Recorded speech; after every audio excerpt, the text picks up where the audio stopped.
When you walk into a room, what do you actually feel? Is it just four walls and some furniture? Or is there something more going on? Well, today we're diving into the work of Mumi Interior Design, a firm that believes every single space has a soul, a unique character they call its temperament. So let's find out what that really means. Pursuing space temperament. This is their whole philosophy, their North Star, and it goes so much deeper than just aesthetics. We're not just talking about how a space looks, but how it feels, how it lives and breathes right along with you. It's this chase for that intangible quality that turns a simple building into a real experience. Okay, so what is space temperament exactly? It sounds a little poetic, right? But for Mumi Design, this feeling is absolutely not an accident. It's the result of a very deliberate, very strategic process that we're about to break down. Right, so this is not about just picking out some nice furniture or a cool color for the walls. No, it's about intentionally crafting a distinct personality for a space. Think about the difference between a generic cookie-cutter office and a workplace that just buzzes with creative energy, or a house versus a home that feels like your personal sanctuary. That feeling, that's the temperament, and it's built into the design right from the very start. And they've been at this for a while. Mumi has been perfecting this craft since 2006, right in the middle of China's huge design evolution. They've seen all kinds of trends come and go, and because of that, they've developed this timeless perspective.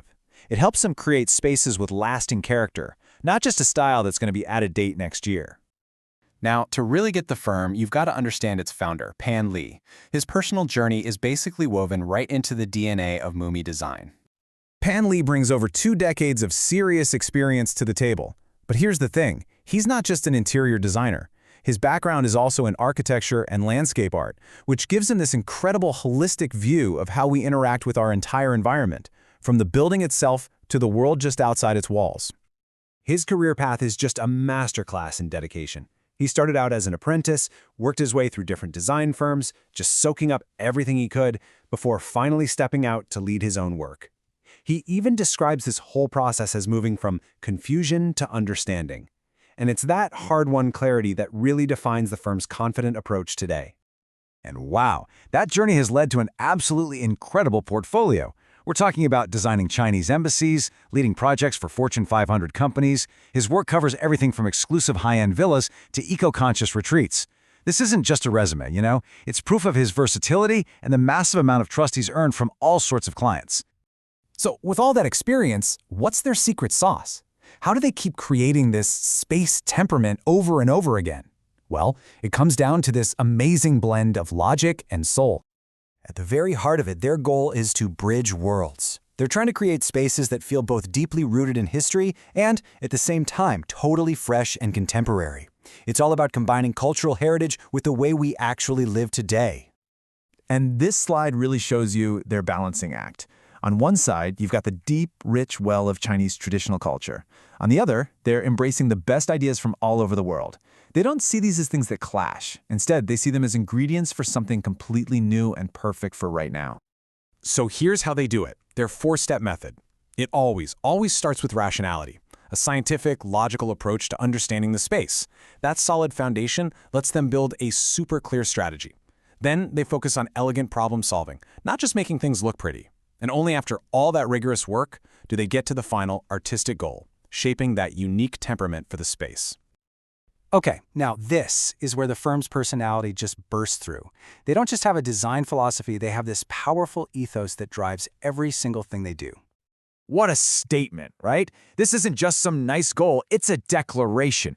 They're saying they have the right to strive for excellence. It sets an incredibly high bar for themselves and for their clients. For them, mediocrity is just not an option, period.